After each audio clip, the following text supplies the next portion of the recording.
Good morning बच्चों, 6th class. चलिए फिर से स्वागत है एक बार आपका विज्ञान विषय की क्लास में। और बेटा हम लोग पाठ 3 शुरू करेंगे विज्ञान विषय में, तंतु से वस्त्र तक। तंतु से वस्त्र तक, तंतु रेशे होते हैं, ठीक है, उनसे किस तरह धागे बनाए जाते हैं, फिर धागों से किस तरह वस्त्र बनाए जाते हैं, ये सारा प्रोसेस, सारी विधि हम लोग इस चैप्टर के अंदर पढ़ेंगे। तो चलो आगे बढ़ाते हैं, पाठ प्रस्तावना को देखते हैं। क्या है पाठ हमारा? पहेली और बुझो ने अपने स्कूल में आयोजित की गई विज्ञान प्रश्नोत्तरी प्रतियोगिता में प्रथम पुरस्कार जीता। देखो, पहेली और बुझो आपके 2 क्लासमेट्स हैं, आपके साथ पढ़ते हैं। उन्होंने अपने स्कूल में आयोजित की गई विज्ञान प्रश्नोत्तरी में फर्स्ट प्राइज़ जीता है, प्रथम पुरस्कार मिला है उनको। वे दोनों अत्यधिक उत्तेजित थे। क्यों उत्तेजित थे, चलिए देखते हैं। और उन्होंने प्राप्त हुई पुरस्कार राशि से अपने माता पिता के लिए वस्त्र खरीदने का निश्चय किया। अरे वाह, बड़ी अच्छी बात है। ये तो बच्चे भी पेरेंट्स के लिए इतना सोचते हैं। उन्होंने क्या डिसाइड किया था, क्या निश्चय किया कि उनको जो पुरस्कार में राशि मिली है प्रथम पुरस्कार में, उससे वो अपने माता पिता के लिए कपड़े खरीदेंगे। वे कपड़े की दुकान पर वस्त्र सामग्री की विस्तृत विविधता देखकर उलझन में फंस गए। अब वो शॉप पे तो चले गए कपड़े की, लेकिन उन्होंने देखा वहाँ तो बहुत सारे तरह के कपड़े हैं। उनको समझ में नहीं आया कि क्या अच्छा है और कैसे खरीदना चाहिए, कौन सा लेना चाहिए। चित्र 3.1 में आप भी देखेंगे, बहुत सारे कपड़े देखे ना आपने कपड़े की दुकान पे, पता ही नहीं चलता कौन सा क्या है। दुकानदार ने उन्हें ये समझाया कि कुछ कपड़े अथवा वस्त्र सूती हैं। क्या कहा दुकानदार ने कि कुछ तो सूती हैं, कुछ संश्लिष्ट यानी कृत्रिम है, ठीक है। कृत्रिम का मतलब मनुष्य के द्वारा बनाए गए रेशे हैं, उनसे बनाए गए। उनके पास ऊनी मफलर था तथा शॉल भी थी। उनके पास क्या क्या था, इसके अलावा ऊन से बने हुए मफलर, शॉल भी थी। दुकान में बहुत सी रेशमी साड़ियाँ भी थी।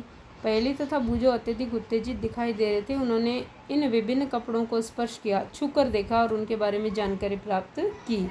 हर एक कपड़े को छूकर देखा, फिर दुकानदार से पूछा, अंकल ये क्या है, ये किस चीज़ से बना हुआ है, इसको क्या कहते हैं। ये सारी इन्फॉर्मेशंस पहेली और बूझो जानना चाह रहे थे, इसलिए उन्होंने दुकानदार से ले ली। अब अंत में उन्होंने एक ऊनी मफलर तथा एक सूती साड़ी खरीदी, ठीक है। उन्होंने क्या खरीदा, मम्मी के लिए एक सूती साड़ी और पापा के लिए एक ऊनी मफलर।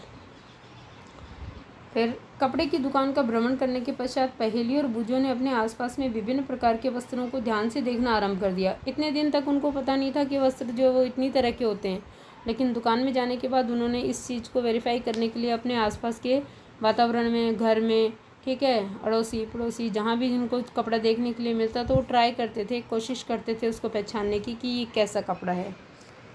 उन्होंने ये देखा कि बेडशीट, बिस्तर पर बिछाने की चादर, ठीक है, ये देखो दुकान में कितने तरह के कपड़े हैं। कंबल, पर्दे, मेजपोश,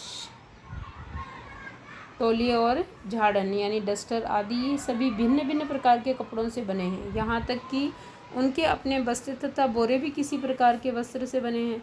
उन्होंने इन सभी वस्त्रों की पहचान सूती, ऊनी, रेशमी और संश्लिष्ट यानी कृत्रिम रूप में की। क्या आप भी इन वस्त्रों में से कुछ की पहचान कर सकते हो? चलो देखिए, वस्त्रों में विविधता यानी अलगपन। क्रियाकलाप 1, अपने पास के किसी दर्जी की दुकान का भ्रमण कीजिए। क्योंकि दर्जी के पास सब तरह के कपड़े आते हैं ना बेटा सिलने के लिए, तो दर्जी ही वो इंसान है जहाँ पर आपको विभिन्न प्रकार के कपड़ों की कतरन प्राप्त हो सकती है। सिलाई के बाद बचे कपड़े की कतरन एकत्रित कीजिए। कपड़े की प्रत्येक कतरन को स्पर्श करके उसके स्पर्श का अनुभव कीजिए। दर्जी की सहायता से उससे पूछकर कुछ कपड़ों पर सूती, रेशमी, ऊनी, संश्लिष्ट के लेबल लगाने का प्रयास कीजिए। क्या आप यह जानना चाहते हैं कि ये विभिन्न कपड़े किस प्रकार से बनते हैं? जब आप किसी कपड़े का अवलोकन करते हैं यानी उसको देखते हो ना आप कपड़े को, तो वह एक सतत टुकड़ा प्रतीत होता है। सतत टुकड़ा मतलब जगह नहीं होती और कहीं भी आपको छेद वेद दिखाई नहीं देगा, लगातार आपको धागों की बनावट इस तरह से दिखाई देगी।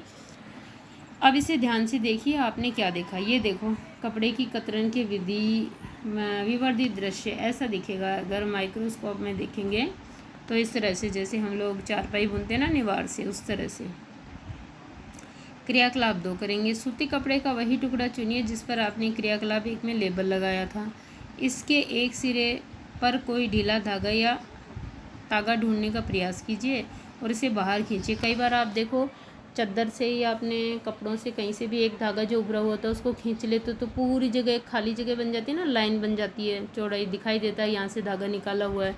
चित्र 3.3 में देखेंगे। यदि कोई ढीला धागा नहीं है तो बेटा आप सुई से एक बार उसको हल्का सा कुरेद करके और धागा निकाल सकते हो। देखो इस तरह से निकल रहा है ये धागा, इस तरह से ये धागा खींच कर ऐसे निकाला। ठीक है। धागा दिखाई न दे तो पिन अथवा सुई की सहायता से आप एक धागा धीरे से बाहर खींच सकते हैं। हम यह देखते हैं कि धागों को एक साथ व्यवस्थित करने पर वस्त्र बनता है। ये धागे किससे बने होते हैं? अब आपने देख लिया, आपने धागा निकाल लिया खींच करके, तो वहाँ पर खाली जगह बन गई है, ठीक है ना। तो हम ये तो जान गए कि ये धागों की एक व्यवस्था है। वस्त्र जो है वो धागों की एक व्यवस्था है, यानी एक विशेष क्रम में धागों को जमा करके विशेष व्यवस्था में और वस्त्र बनाए जाते हैं, है ना। देखा आपने किस तरह से वस्त्र जो व्यवस्थित है।